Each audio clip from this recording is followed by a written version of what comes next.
All right. So hi, my name is Matt McComas, and I'm the Senior Program Manager at Johns Hopkins 21st Century Cities Initiative, and I'm the co-author with Matthew Kahn of the new book, Unlocking the Potential of Post-Industrial Cities. And today I am honored to be talking to Dr. Andre Perry about his new book and recent work. Dr. Andre Perry is a senior fellow at the Metropolitan Policy Program at the Brookings Institution, and his research focuses on race, structural inequality, education, and economic inclusion.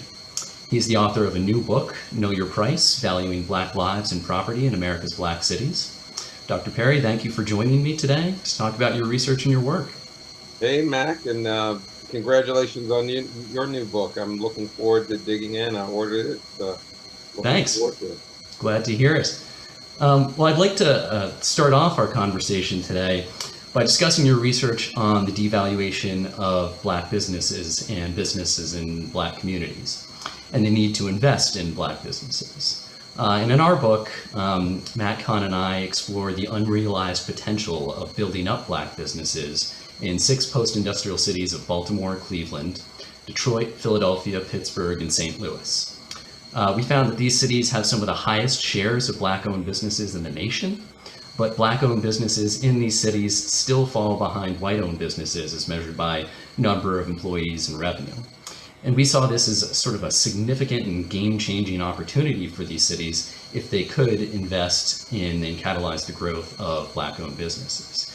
So as we were discussing this in our book, we were very intrigued by the findings in your 2020 report, 5-star reviews, 1-star profits, the devaluation of businesses in Black communities. Could you tell me a little bit about what led you to this question and sort of to look at Yelp as the data source, and a little bit about what you found? Yeah, well, it actually began with housing. We did an earlier report about a year before the business devaluation report on housing. And in that study, we looked at the value of homes in Black majority neighborhoods and compared them to homes in areas where the share of the Black population was less than 1%.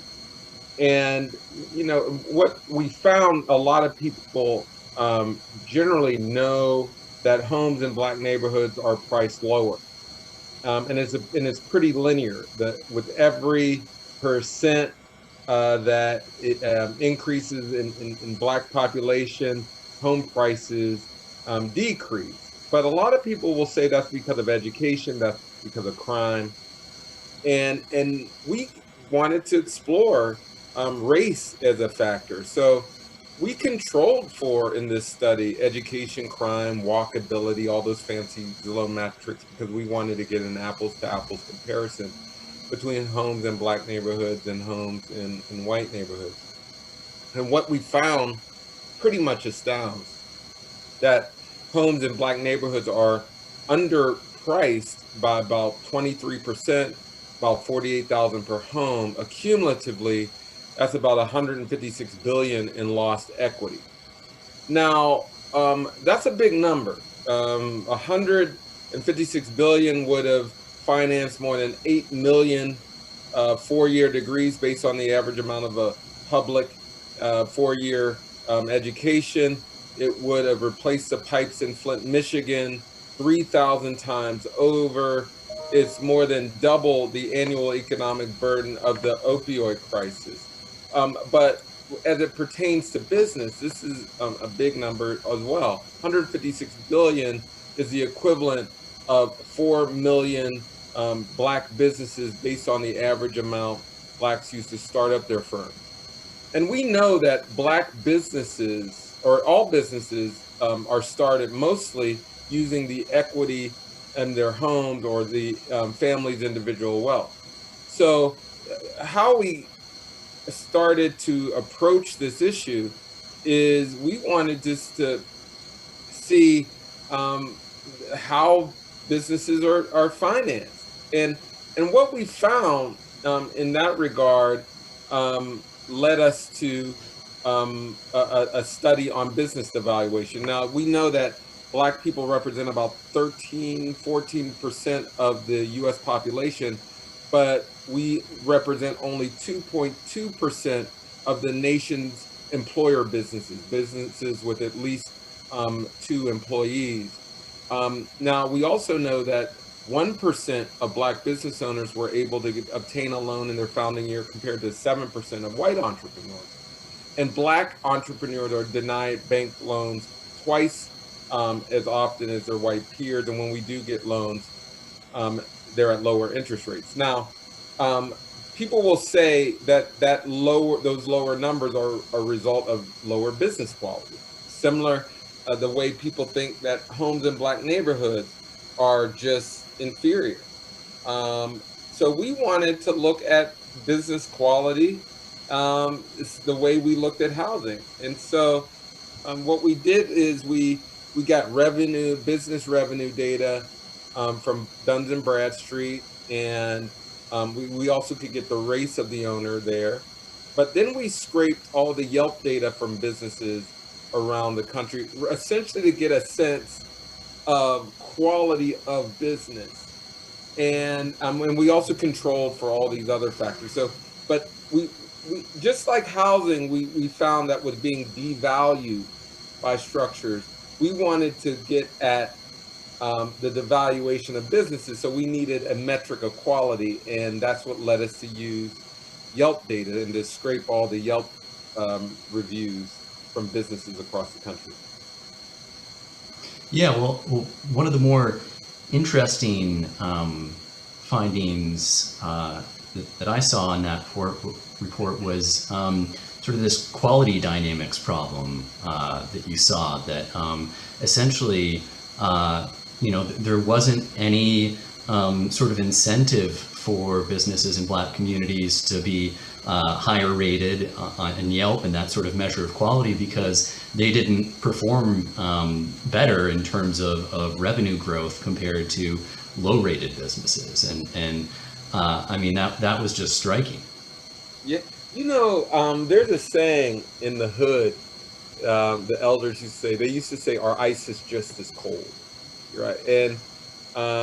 And I didn't really know what that meant when I was a kid hearing it from elders growing up, but now I do. And the data really reflects that they were wise enough to know that if you bypass quality in the hood, you distort the market in a way that forces highly rated or quality businesses with lowly rated businesses. And you never want to do that because of what you just stated. What's the incentive then to become a better business? And the other big thing is you're getting less revenue. Right. And that less revenue leads to less community development overall. And so, and by the way, the other finding was that businesses across Black, brown, and Asian businesses consistently scored higher on Yelp, but as the neighborhood got Blacker, they got fewer reviews and lower ratings. But still, that Black businesses, Black, brown, and Asian businesses were still ranked higher, but everyone suffered. Everyone suffered as the neighborhood got darker. So white businesses, Black business, so this is a problem for everyone. This is not just a problem for white or Black entrepreneurs and Black business owners. Anyone in Black neighborhoods is essentially being overlooked or disregarded, not because of quality. And this is the point. It's not because of quality. It's because of the perception of the neighborhood that's driving away business. Yep. And I think you make this point in your book, Know Your Price, that in terms of who this matters, like why this matters for a general audience, is that you look at majority Black cities like Detroit and Baltimore, and yes, they're majority Black, but there are plenty of non-Black people living in these cities, and they get hurt by this sort of racism as well. They are not benefiting from this, and it should be in their best interest to be part of the solution. Yeah, I always put a lot of these numbers in perspective just to let people know the missed opportunity that we have. Black businesses create on average about 10 jobs per firm compared to 23 for non-Black businesses. So, but if the average employees per Black business increased to 23, which is non-Black businesses, it would generate more than 1.6 million jobs as a result. Um, that's robbing the economy of revenue. Similarly, if Black businesses paid their employees what they pay, what non-Black businesses get paid, that would see an increase of about $25 billion to the economy. So, I mean, these numbers are not trivial. The more we do not provide access to startup capital, to investment capital, to businesses, we rob ourselves of growth. And I generally believe that we live these segregated lives so much that we think that if we invest in Black businesses, somehow that's going to take away something from a white business. Right. Actually, you're expanding the pie when you invest in the underappreciated asset. And so in general, my work does just that. I identify underappreciated assets, and meaning if you just add water, it will grow. And Black businesses are the underappreciated assets in communities. And while we're looking for all these magic tricks to improve growth in a region, you often have businesses right there you can invest in instead of importing. I won't name any companies here, but instead of importing companies to kickstart the economy, you probably have a business owner right there in your neighborhood that can grow and become a driver of growth in your community if only you had invested in that Black-owned business. So everyone loses out. But I don't want to twist anything. Black entrepreneurs are really are bearing the brunt of the lack of investment because as your listeners know, that business is important for churning economic activity in communities, and when you don't have that, you have stagnation. You don't get innovation. There's all kinds of negative byproducts that come from not supporting businesses in certain locations. So, and we're seeing the effects of that now. Couldn't agree more. I want to pick up on something you said, looking at sort of economic development strategies in terms of what cities can do. I am going to call out a company and say that, a lot of economists frowned on the Amazon HQ2 incentive packages, because here you had cities throwing themselves at the feet of this one big company where they could have been investing local and growing from within and sort of pursuing a local job strategy rather than offering up huge tax breaks to poach the big guy. But going back to... Sure. What's interesting about that whole dynamic for me was, everybody wants to be the Bay Area. Everybody wants to be Silicon. Not everyone's Silicon Valley. And we're missing out of the new big thing every time we try to imitate another place. And so we're missing chances for innovation and growth and change by trying to replicate something that we're not. And to me, it's like, don't sell the farm to a company, because you need those essentially those tax dollars to invest in your own. And I don't want to get twisted. There are times we do need diversity, new people coming in, new firms coming in, but at what cost? Like that's the issue. Like you don't sell the farm, and which means translate.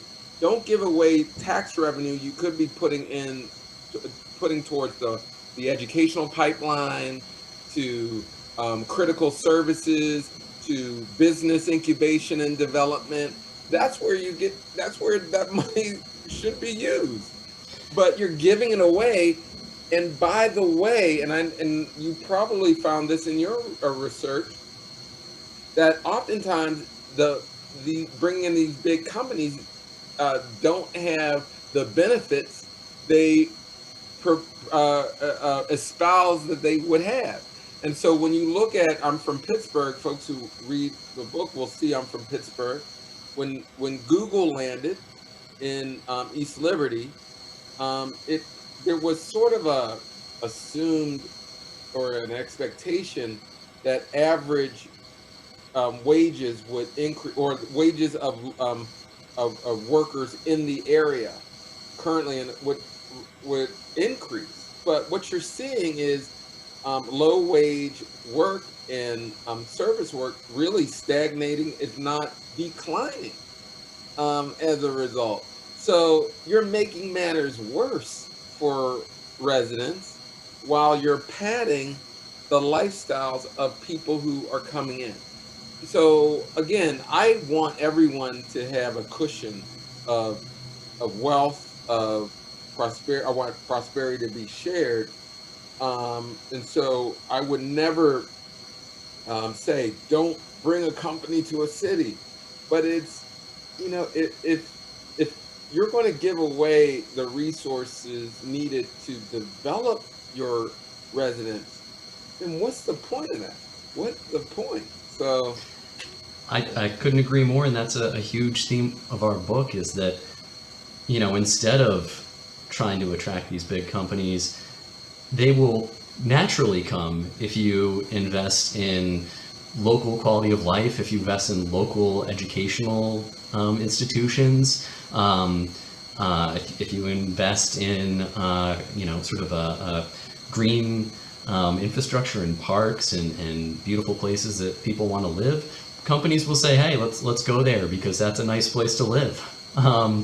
And again, picking up from your Yelp report, sort of in the recommendations, you say that one of the things that cities and local governments can do is invest in sort of city infrastructure in Black neighborhoods. And picking up on I know you and Derek Hamilton had a recent op-ed, was it in the New York Times?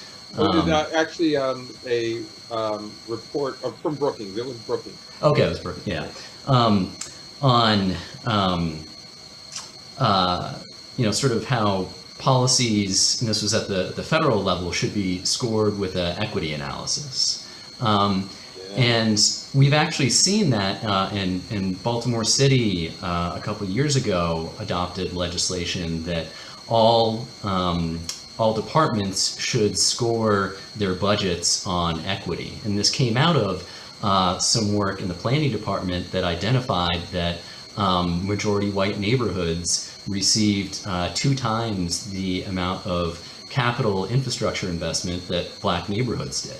So this was, again, a sort of systemic structural pattern of investing in one neighborhood over another.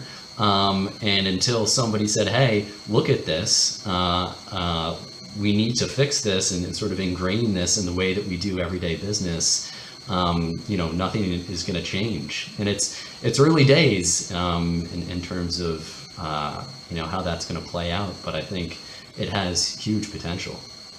That report that you're describing, it's titled, Just as we score policy budget impact, we should score for racial equity as well. And the point of that is President Biden issued an executive order which ordered the OMB to essentially study the effects of policy on, or the impact on, disenfranchised groups. And, you know, part of me said, hey, we already know those impacts. There's actually lots of researchers like yourself, like we chronicled this quite a bit. Yeah, yep. Yeah, what we don't have, so we have a lot of sort of retroactive data. What we don't have a lot of is that proactive sort of forecasting of what the potential impacts can be. And if we did that, we would have known redlining was going to hurt Black Americans for generations. We would have known the PPP loan program would have been set up for failure. So we've got to figure out ways at the federal, state, and local levels. I applaud when cities do that. And we need that kind of scoring that is occurring. I think Pittsburgh passed legislation. Baltimore. There are cities, a few cities all across the country that are doing this then, because again, we're throttling an economy, local economies, when we don't include everyone in the process. You know, in my book, I narrate how the communities developed by me talking about a running route I go on in Pittsburgh. So I used to run down the Penn Avenue. It's the main drag of my hometown neighborhood of Wilkinsburg, and it's adjacent to Pittsburgh. And when I was growing up, I used to run down that Penn Avenue, and I never knew if I was in Pittsburgh or Wilkinsburg, because Pittsburgh surrounds Wilkinsburg on three sides. And so when you're running down, it's the same Black populations, your cousins are on one side of the city, another. So you never really know the difference. The only way I knew the difference was I used to smell cookies. Because when you crossed over into Pittsburgh, there used to be a Nabisco cookie factory on the Pittsburgh side. Well, I ran that same route 30 years later as a gray hair adult, you know, barely making it down the hill. But I just still run it. But instead of cookies, you see white people. You know, it still smells good. You see, and you're like, how did this happen all of a sudden? But you also see new development, new restaurants, a thriving area that used to be essentially on the decline. So we know how to develop places, but do we know how to develop them for Black residents? That's the question. Because the same planning that brought Google to town could be the same planning that brings Google to town, but makes it more inclusive. But what goes in ultimately is what comes out. When you look at the planning process, who was involved? Black communities were not involved. Black institutions were not involved. And so, you know, I always, in the book, I tease the term placemaking, because, you know, and it's a popular term describing the planning process that involves community to recreate a place for its advancement. But I always joke, because, you know, you don't need to make place. They already exist. Right. So it's really a question of who are you remaking it for? And it was clear that in Pittsburgh and other cities, we're not remaking it for everyone.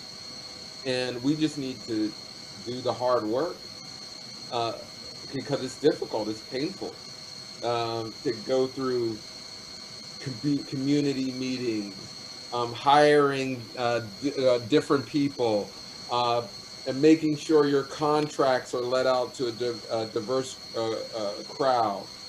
It's hard work, no question about it. I mean, if I just worked with my buddies, I would, things would move very quickly. But many cities aren't meant to be pale and male. They're supposed to be very diverse. And so we've got to figure out ways when we are either bringing a company to town, to developing local workers, investing in business owners and entrepreneurs, that we do it inclusively. And the reward is inclusive outcomes. That's the reward, and that's what we're trying to get. Well, I certainly appreciated reading that part of your book as a runner.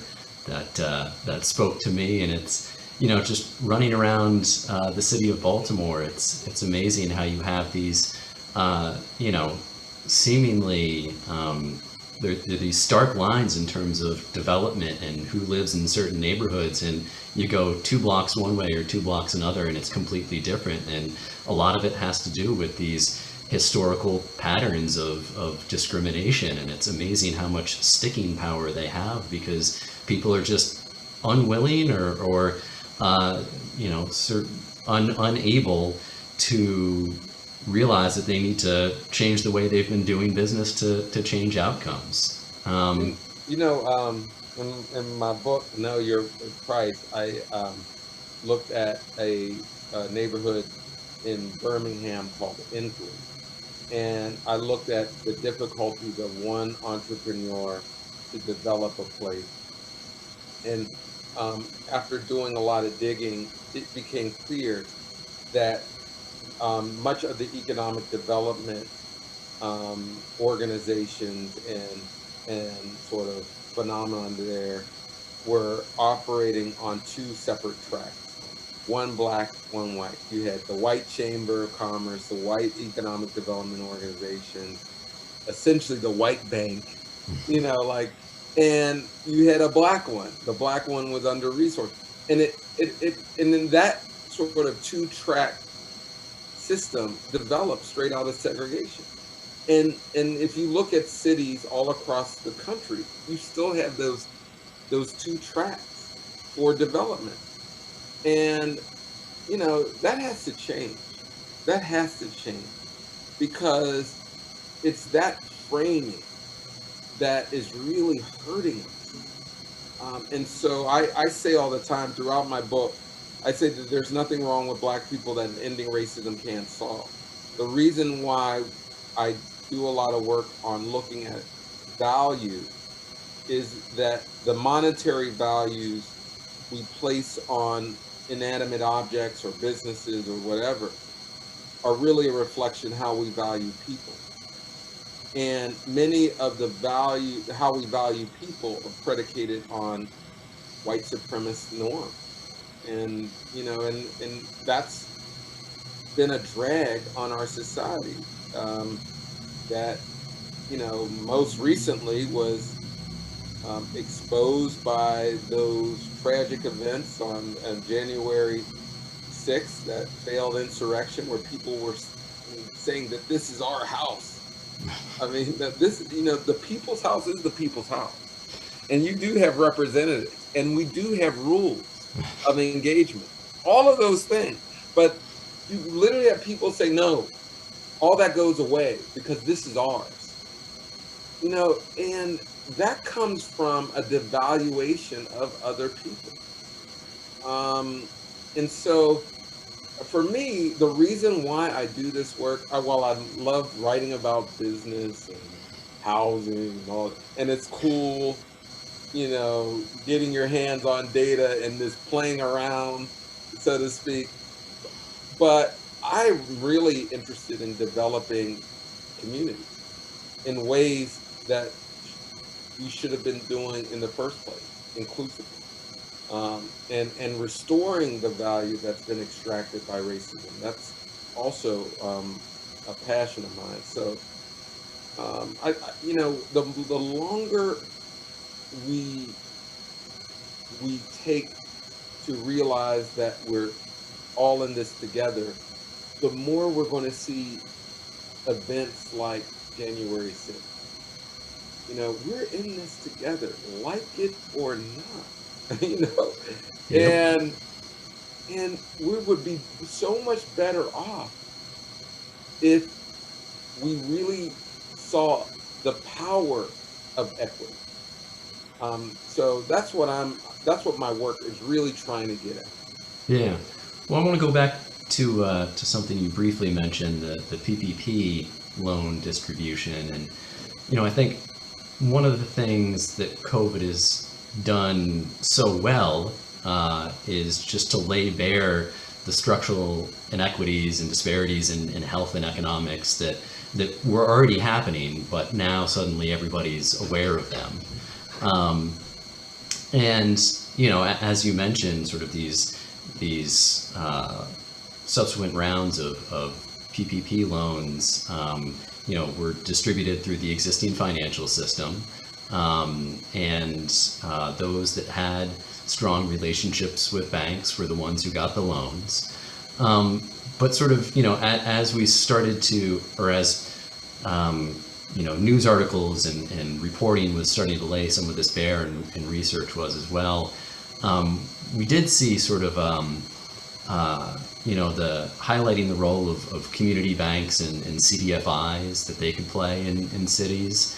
And you also saw, after the police killing of George Floyd, there was sort of a push to support Black-owned businesses, and you did see some sort of large banks and financial institutions make pledges and sort of commit to invest in Black entrepreneurship. And I know you've done some work on the path to 1555.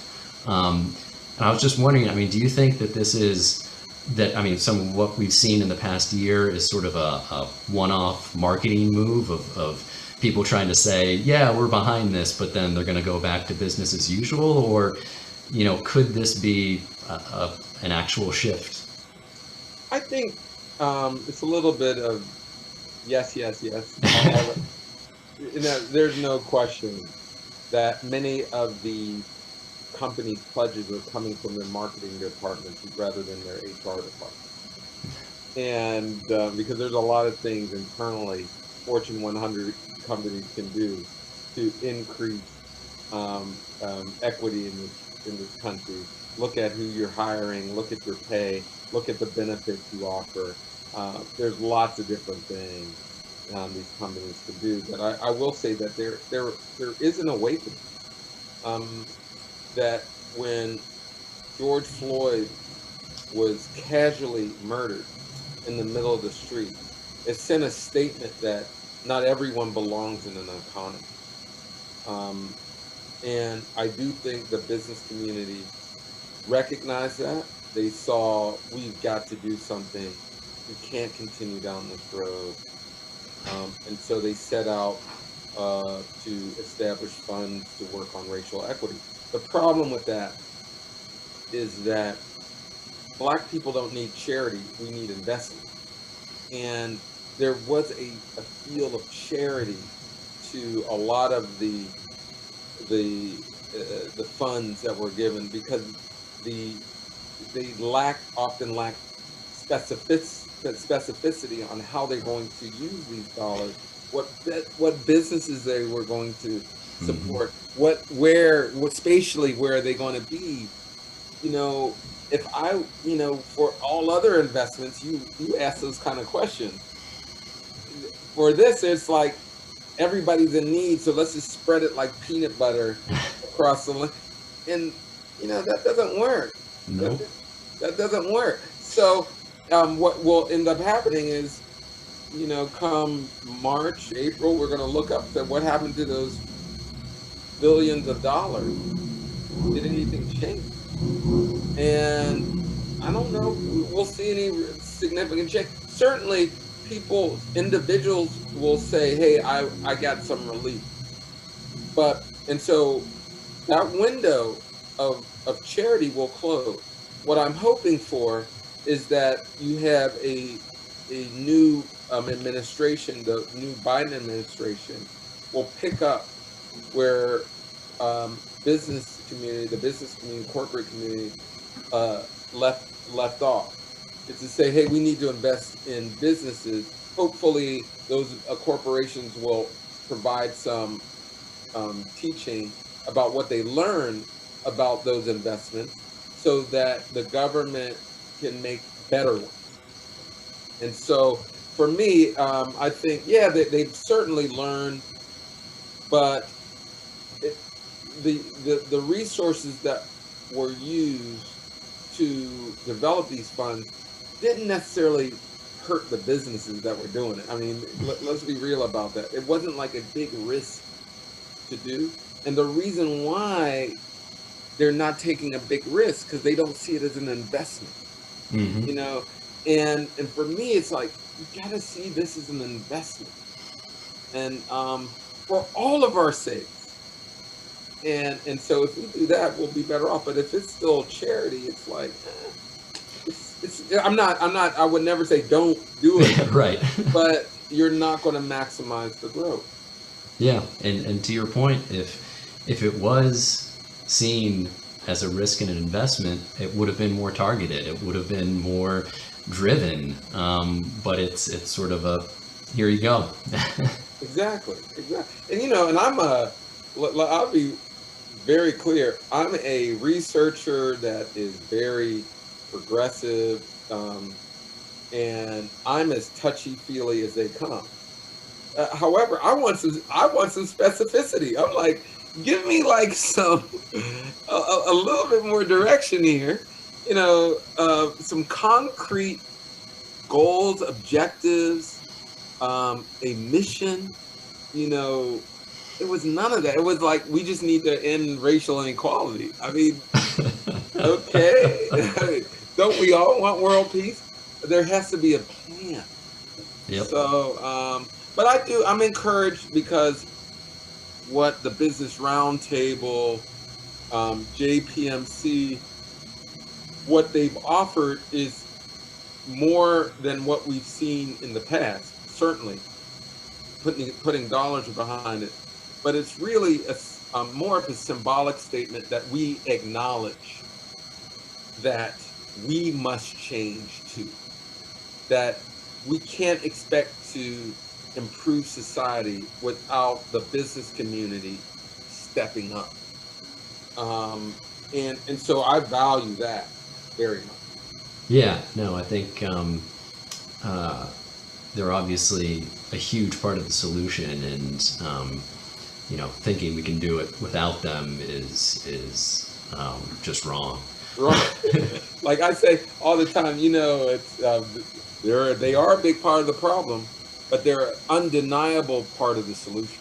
They have to. Yep. Well, just want to end on one more question and get your thoughts on sort of, with the Biden administration coming in and coming up on the first 100 days in office, and sort of looking past COVID in a post-COVID world, get your thoughts on some things that you're feeling hopeful about, or things that after a really tough year, something that makes you think, there is a brighter future and brighter possibilities out there. Well, I'll say it this way. One, the removal of Trump from office helped curb the white men and women who were being radicalized every day. And you still see it with these conspiracy theories, falsehood. I mean, it is out of control. But I always say that racism was the biggest conspiracy theory. And, and we know that the only way to cover a lie is with another lie. And that has just become this sort of disbelief in facts.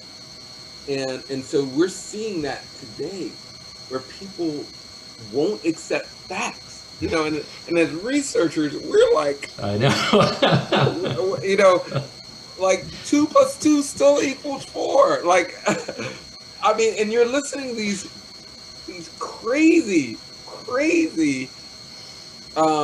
theories, and you're like, wow, this is like, but so many people, millions, I mean, millions of Americans believe in these things. And so for me, I'm hopeful that, I'm appreciative that he no longer can explicitly radicalize people. That's still happening. Don't get me wrong, it's still happening.